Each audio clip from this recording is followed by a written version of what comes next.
Hello, everybody, and welcome back to Page Chewing Comics and Manga Pick of the Week, aka Weekly Polls, episode number 54. This is a podcast where we talk about mostly newish, single issue comics. My name's Mike, and I'm back here with Steve. If you're joining us, we were old hands doing the comics thing when we were younger. Maybe Steve was much better than me. And we are back in the swing for at least, I feel like we've been doing this podcast for, a year? It's got to be, for you, it's over a year. Because I think you had like an anniversary in June. But I joined maybe in October or something. So it feels like a year-ish.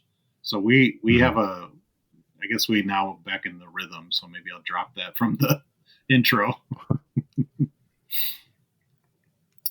I guess it's debatable whether or not we're getting back into it, because but yeah, it's a whole thing. But yeah, I got you. Yeah, it's been a journey. Yeah, it's like I feel like I know what I'm doing better.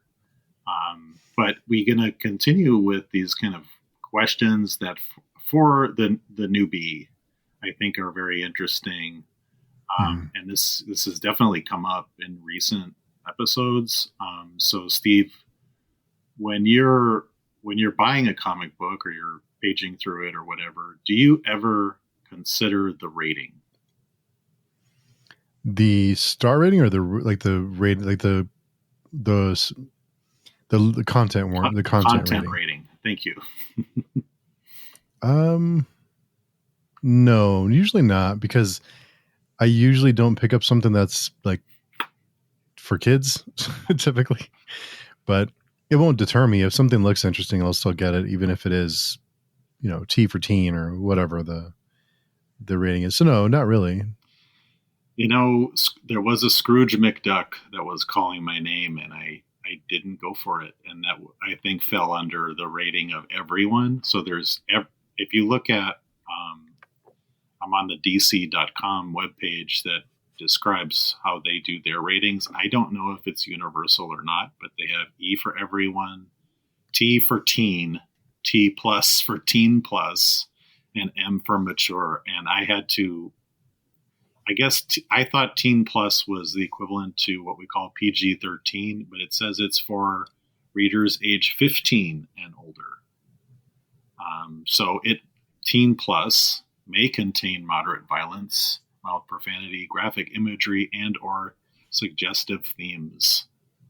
And I think mature is just much more intense, extensive profanity. So I don't know how many times you have to count, the F-bomb, nudity, etc. So we won't go into I won't read all of these because I think that's probably really boring. But I don't think about it that much, but there's been a few occasions where I was like, this is teen plus, but it has a lot of violence. This has come up before. And anyway, I think one of our favorites that we've just been loving, which is the Sacrificers, falls under teen plus. Huh. I would imagine that would be M. Yeah. No, it's but yeah, I'm surprised. Anyway, and I know I complain a lot about using different characters when they curse, and then there's like blood and guts on the next page. I know I always complain about that. Maybe it is a ratings thing where they are trying to avoid getting an M for mature rating, and maybe that hinders their ability to sell the book. So they try to avoid profanity, but have blood and violence and gore, and that's okay. But you can't say shit.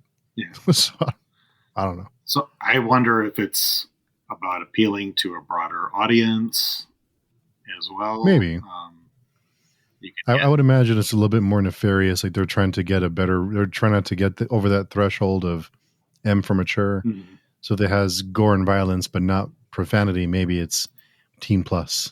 Yeah. So it's, I wouldn't, but maybe they're being virtuous in their rating system, and they're just trying to not curse, but Okay. I don't know. But I mean, I would imagine they're trying to avoid the M. Right. Right. Anyway, I think we go for the dark stuff. So Yeah. Yeah, I think, we talk a lot about, the kind of books that we pick up and it, recently I've been trying to get back into Spawn and I've been complaining about it ever since. And I just think that I don't know that there's very few superhero books like DC Marvel superhero books that I can really sink my teeth into. And I just don't think they're for me. mm-hmm. Well, I think I've just come to accept it. Like I just can't see myself picking up Fantastic Four and really enjoying it, or most of the time. There are those runs that are really great, but for the most part, I just don't know that it's my bag. And not that they're bad, they're just not my cup of tea. So if you enjoy those books, no shade, just don't know that it's what I enjoy reading. And Spawn is Image. Mm-hmm. Yeah. But like an ongoing book like Spawn, who's in the 300 issue 350 whatever, something like Invincible I really liked because it was I think it went to 90 something or 70 something, but anyway, it was an ongoing for 20 years. It lasted for several years, of course, but it didn't go for 20 years. So I just don't know that the suspense is removed when you know that the character is going to survive and things are going to work out okay, or at least somewhat okay. Yeah. It doesn't have that level of suspense and anticipation for me. Instead of knowing that no one is safe, it's like you know that they're going to be victorious in some way. Yeah, but sometimes it just never ends. Yeah, it never ends when it probably should. But that's a whole nother conversation. So anyway, yeah. So I just wanted to rant and rave a little bit about it because I'm trying to be honest with myself and my purchasing habits. Yeah. And with that said, there's a superhero book next week that I'm definitely going to pick up. So I'm a hypocrite, but I'll explain later when we talk about what we're looking forward to next week. So anyway, my first book is Berserker, A Face Full of Bullets, number 1. This is my first Berserker book. I do own the first volume of the first series. I haven't read it yet. Kind of the novelty of a Keanu Reeves involved book. So it sounded cool. And of course, in this issue, the main character looks a lot like Keanu Reeves. So the entire time I heard his dialogue as Keanu Reeves, as the classic Keanu Reeves voice. And so yeah, it did. I shouldn't say it's distracting, but I just couldn't get like Point Break Keanu Reeves out of my head. But anyway, so this is a story about Berserker, who is apparently invincible, or he's immortal somehow. I'm not sure his backstory, but it's in the Old West, and there's of course battles and things, and he's actually, there's a point to the story at the end. It just isn't really anything new or really anything that I took away from. It's about a couple who is getting married, and bad things happen to them. Not all of them survive, and the father of one of the bride or groom is involved in the killing of the other one. So there's kind of a story behind it. I just didn't find it too interesting, but at the end, there is kind of a lessons learned kind of. I learned about life, and I learned to move on and forgive and turn the page and start a new life. So there was a little bit of the end was okay. I thought it was a little touching at the end, but overall, not a whole lot that stood out to me. It's pretty forgettable, and I'm not sure that I'll be picking up the second issue if there is one. I'm not sure if this is a one shot, but I'll go back and read the original volume, the original series, but I can't see myself picking up this other series again. Yeah, I spotted that one. I have volume 1 as well, so I'm curious to check it out. And I know that there is a new book out on Prose, a novel where Keanu Reeves collaborated with China Miéville. but I've read a few of Mabel's books, which I really liked, but I haven't picked that one up yet, and I can't think of the name. But it's based on Berserker, and it does have a different title. So maybe we can both read Volume 1 and check it out. Yeah, for sure. And I don't know if I will stop thinking about I know Kung Fu. Yeah. I didn't do it. All those classic Keanu Reeves lines, yeah. Vaya con Dios, So my the first book I'm going to talk about is called The Last Wardens. This is number 1, and this is from Mad Cave. And it's by the writers team of Elliot Spurl and Amit Tischler, with artwork by Rui Silveira. So this is going to be pretty short. Wow. It starts with the first page with a few panels that say, "We're waking up the wardens," and a little bit of a cheesy line of, "We're waking from our slumber," and you just see these white eyes and blackness. Cut to a young lady named Danielle, and she's dealing with a shitty life. And we see her like living with her father, and she has a brother who has passed, and this is taking place in the mid 70s. So I think I understand her brother. Well, let me just say he was MIA in Vietnam. This then, so you have a few pages kind of describing the daily life of Danielle. It quickly turns into a body horror interdimensional monster story. Yeah, so with some homage maybe to the Fantastic Four, ? A little bit confusing, but I have to say I'm intrigued to read issue 2, and I do have issue 2. Unfortunately, I was not able to get to it, but I'll probably talk about it next week. Huh. So body horror, cosmic body horror. I kind of, maybe, yeah. That's what I think. I have to. I'm intrigued. Yeah, I don't think, but it was very. It was very abrupt change, and then maybe some humor that was just kind of like. So we'll see where it goes. I'm a little bit on the fence. So you have issue 2 ready. Yep. Is it the further you get invested in a series like this, is it harder to drop it?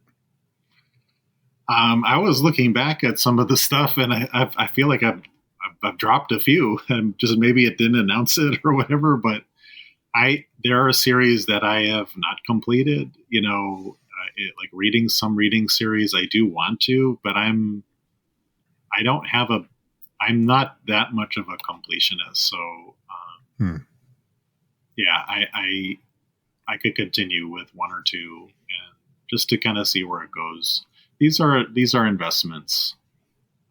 I'm not yet a millionaire, but not yet. No, not yet.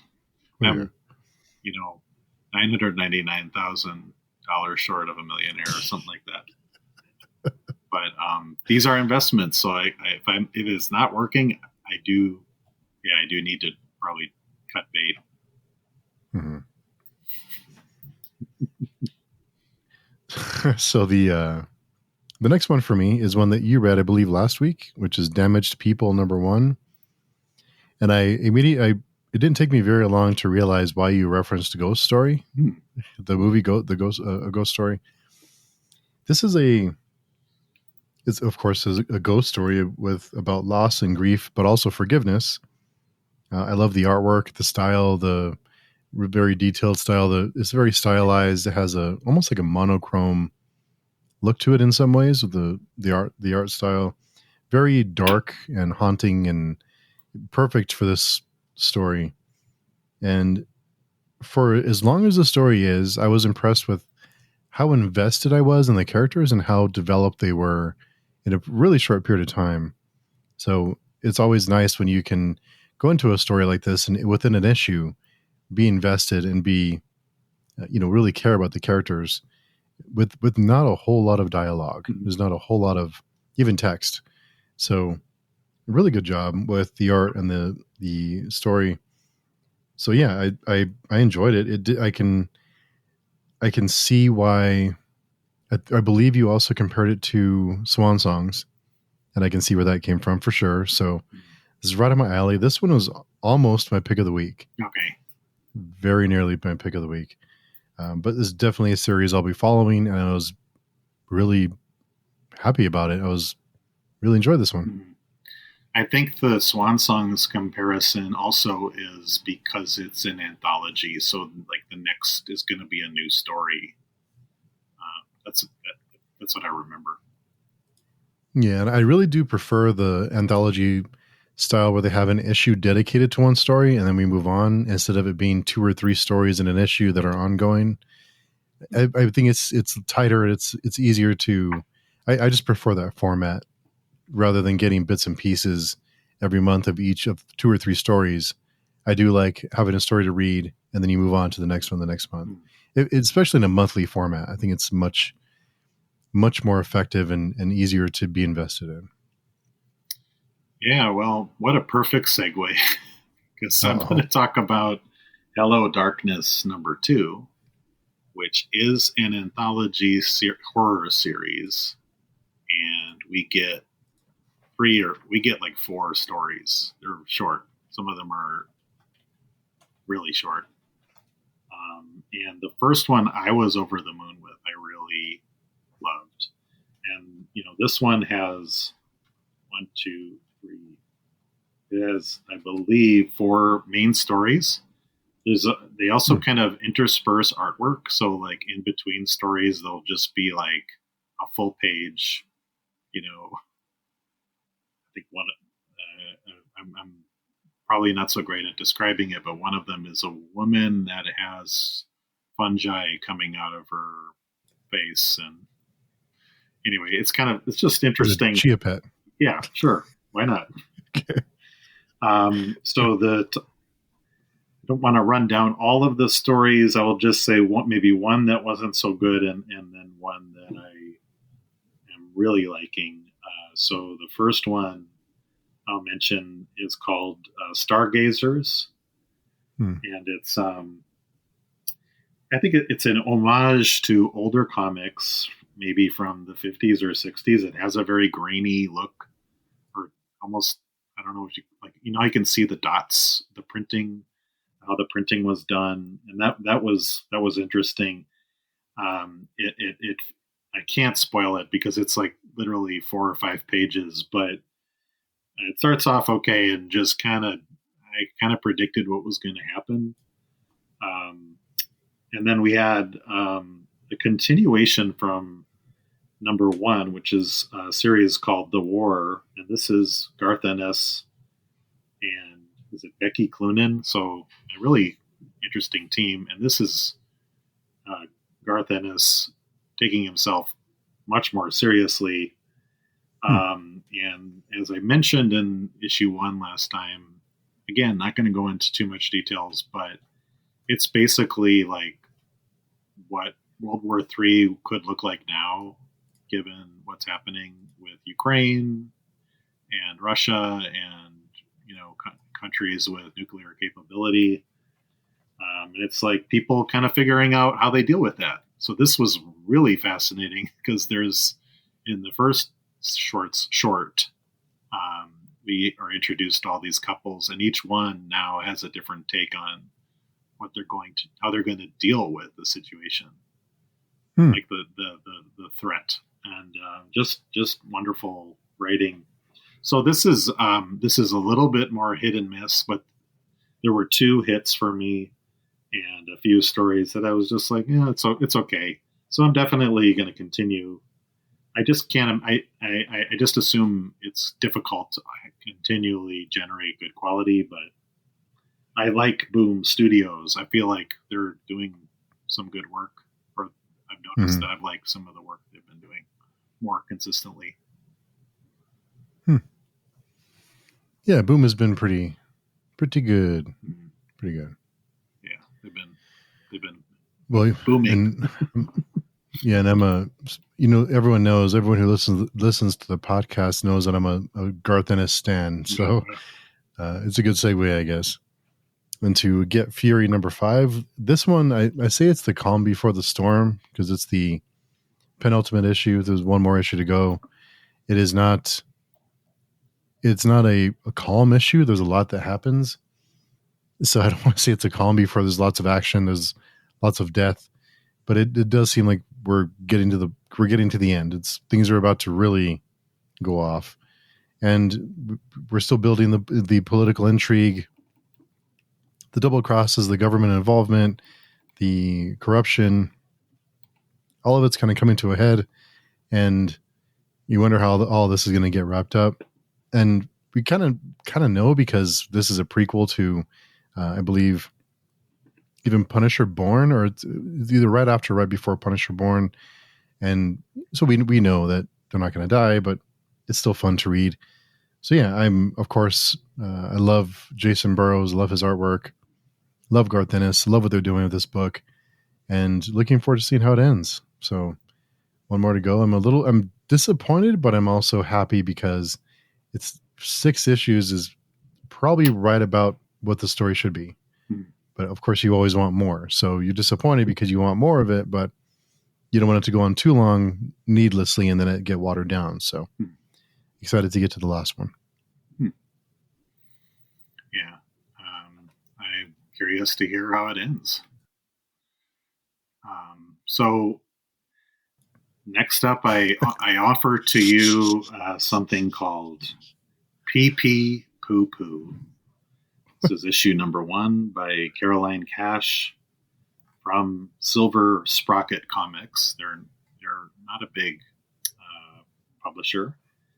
I actually knew about this because I believe this was Eisner nominated. We did not talk about Eisners or anything of that nature, but it caught my eye, and it has a visual style similar to the underground comics from, I guess, the 60s and 70s. So this is, I believe, Caroline Cash's take on that. And this is very much like almost like a comic strip style. So you might have one page that's a story. You may have a longer story. You may have 2 pages. The art style is very intriguing. It's stylish, different. I don't know what I would compare it to because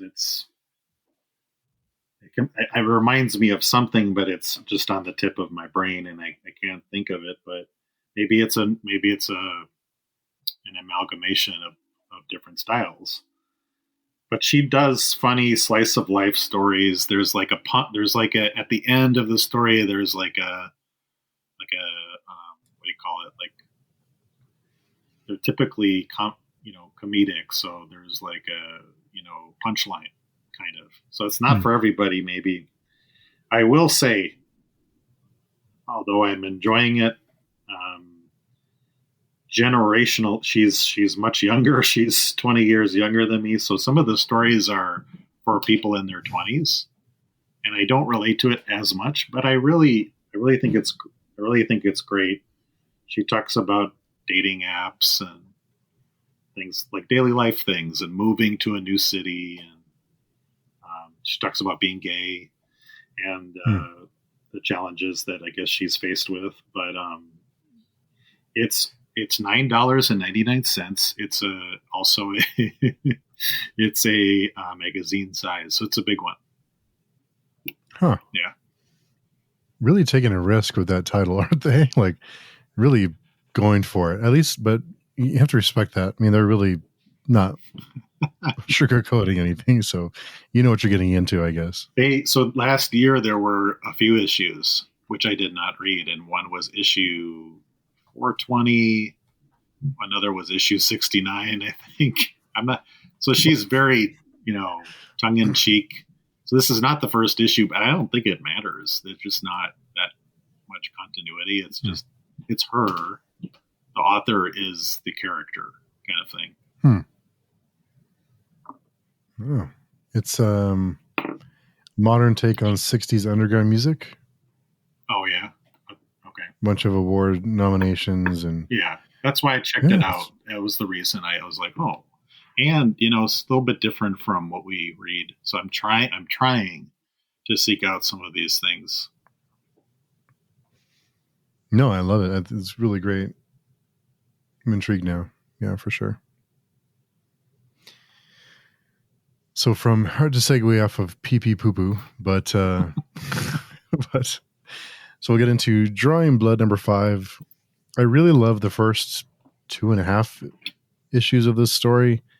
It felt grounded. It felt gritty. The character felt like someone you can relate to that had made mistakes. They're trying to get their life back in order. They're trying to right their wrongs, trying to pay off their debts.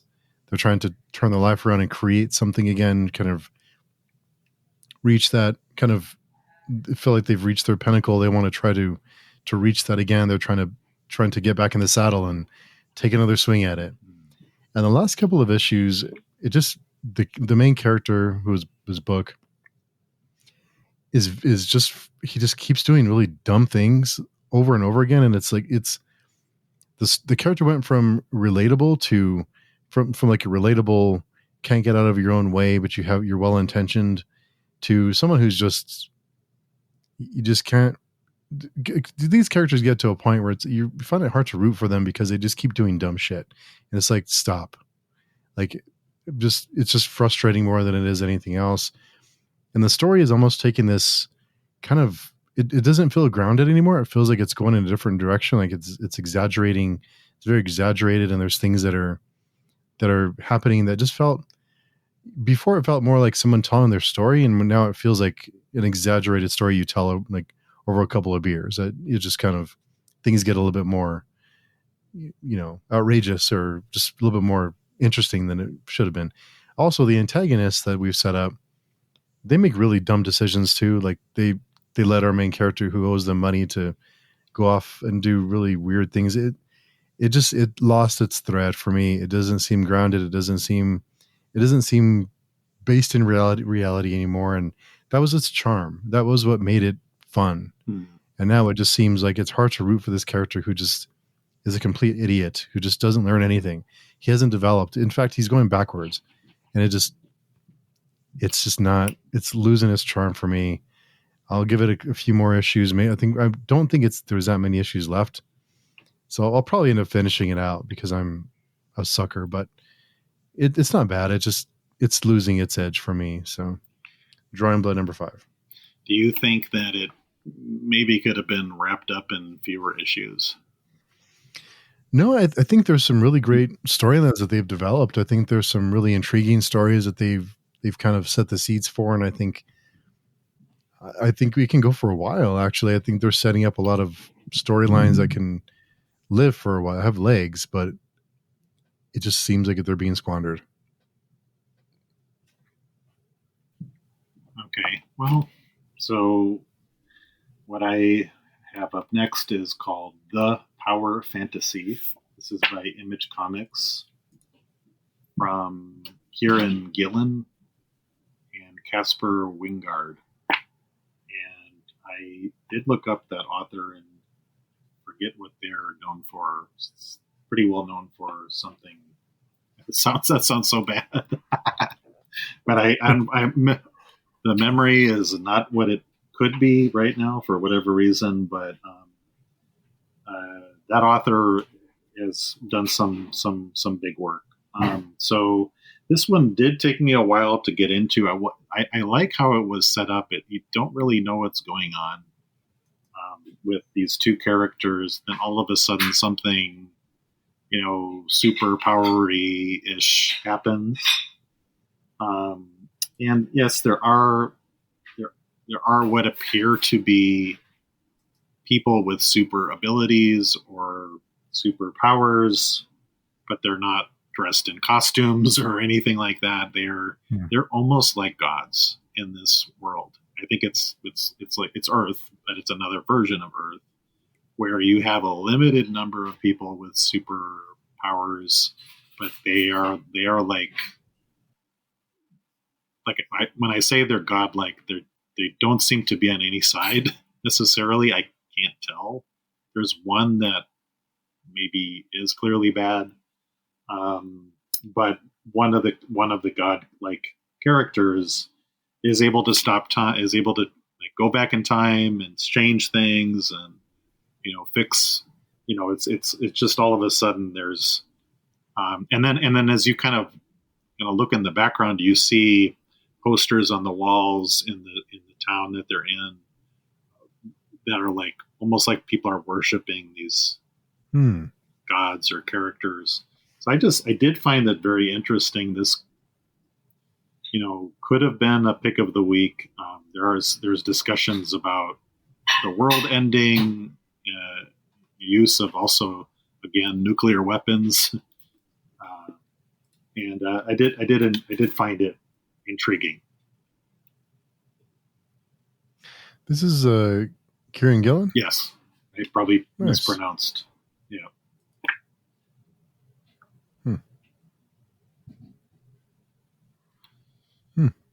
Yeah, it sounds interesting. The cover didn't grab me on that one. Now that I looked it up, but yeah, it sounds intriguing. No, it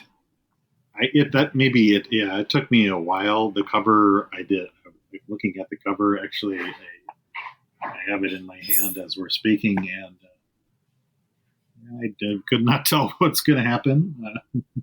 There's a female character. She's interesting. I don't know if her name is revealed, but she, at one point, she just starts floating and like she's going to do something, but nothing. So it's like not everything is explained. So I think we both like that. We don't need it all like explained in book one. Yeah. Definitely agree with that. Yeah, I do like mystery, and that's interesting segue into my next book, which is Red Light 4. It's the last issue of Red Light. I really loved the first 3 issues, and the last issue, speaking of mysteries, there's I won't give anything away. There's a big villain monologue in this one that just explains everything, and I'm just not a fan of that at all. And it just felt very unlike this book. It felt very out of character for it. I think this book could have been easily 5 or 6 issues. I think there's some great setup with the characters. There's some great themes that they're playing with. And I'm bummed because this could have gone on longer. Not too much longer, but at least another issue could have really stretched this out and done some really, really great things with the final issue. Now, that's not to take away the first 3 issues because I think they're all fantastic. In fact, Red Light 1 was one of my favorites probably of the year, but it's this one was a bit of a thud, a bit of a bummer. I just didn't completely enjoy this one. It felt like it's a very different tone for the last issue. So it's a disappointing conclusion. It just felt rushed, and like I said, it's just so many things that were set up. It just didn't feel had time to pay off in a way that everything just like happened all at once, and all the threads were closed, and it just felt like we could have had a lot more room to play, to expound on these themes and these ideas, and to nail the landing in a more subtle, drawn out way. So again, I love the first 3 issues. Fantastic. The last issue was a bummer. It was a disappointment. Yeah, that was one I wanted to get to as well, and but I'm going to check it out, and I felt the same about the first 3.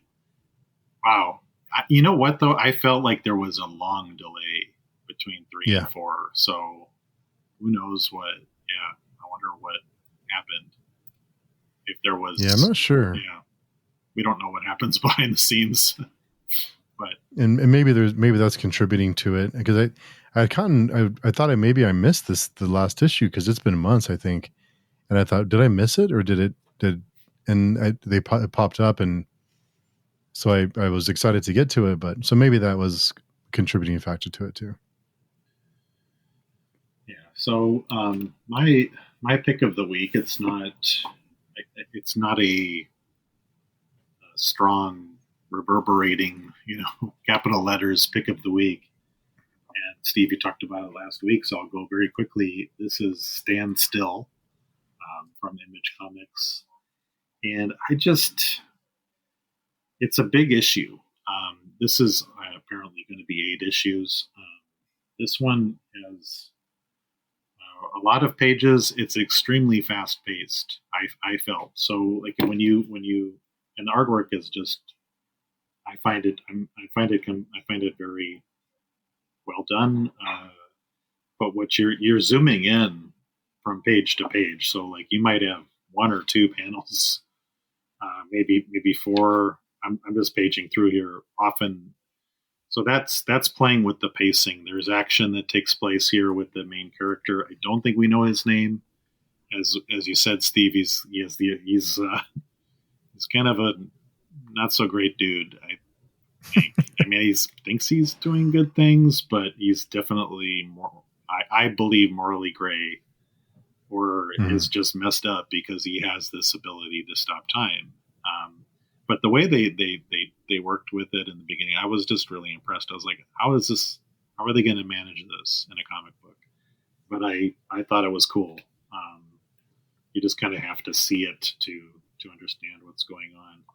So I felt kind of caught up quickly in this. Not everything is given away. There's mystery. There's somebody who there's he's like maybe a scientist or engineer, and he's trying to solve the problem, but he seems very dumbfounded about how these crimes are being committed. So I don't know. Is it a breath of fresh air? Yes and no, but I just really, I'm okay with time travel stuff. Sometimes if it's done well, but this isn't time travel. This is time stopping. This is different. So, I was really pleased. It's interesting. You mentioned the character being morally gray, and is he well intentioned? But if anyone had that ability, would they be completely virtuous with it?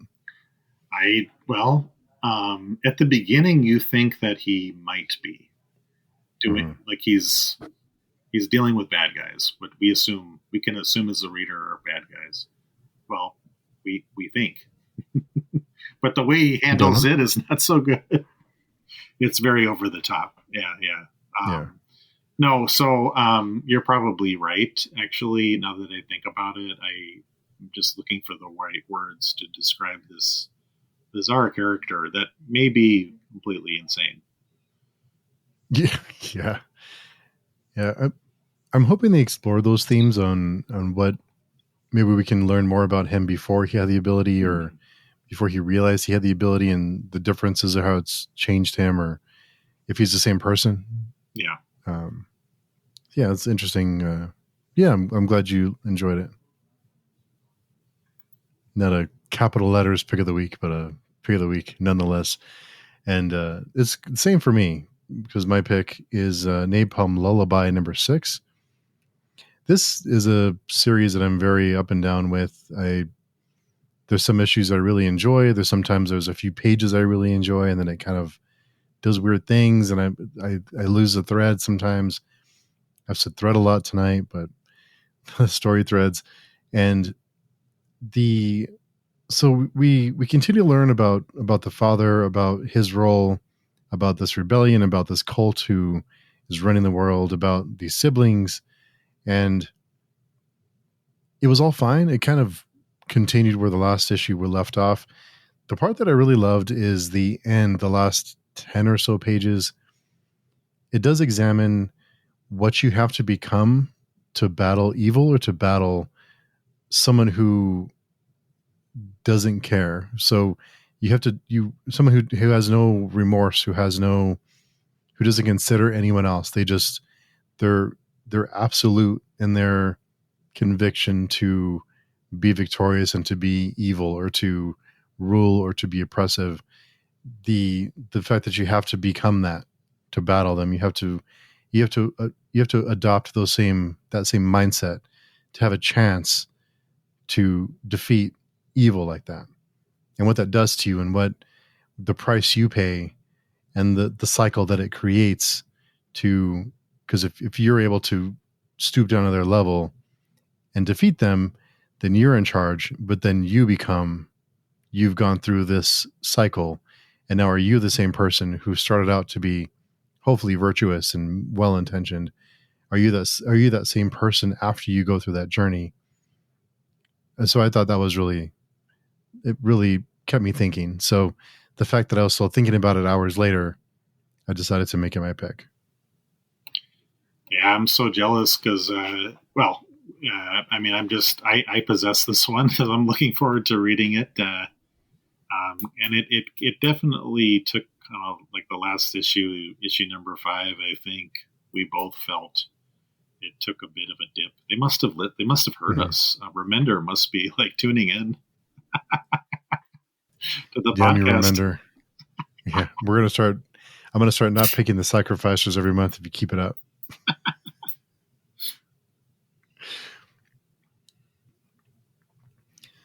So yeah, I think that's all the books for this week. Really fun group. I mean, I didn't have really anything bad. It just, everything was okay. And then I had a few standouts, but overall, not a bad reading week. I mean, not too bad. Yeah. But so looking forward to next week, catching up on some of the books that you missed this week and some of the books I missed the last couple of weeks. But we'll get to all that. If you'd like to connect with us, there's a link down below in the description to send us a message and tell us how wrong we are or how we should not pick the sacrificers. Or we can complain about Rick Remender and Napalm Lullaby. So, or you can also join our forums at pagestreaming.com. Come and say hello. We have a nice little community there of nice little circle of friends. It's a tightly knit little community there. So if you're a fan of that type of thing, come and say hello, and we will wrap our digital arms around you and welcome you into the fold. So anyway, until next week, we will talk to everyone very soon. Okay, bye-bye.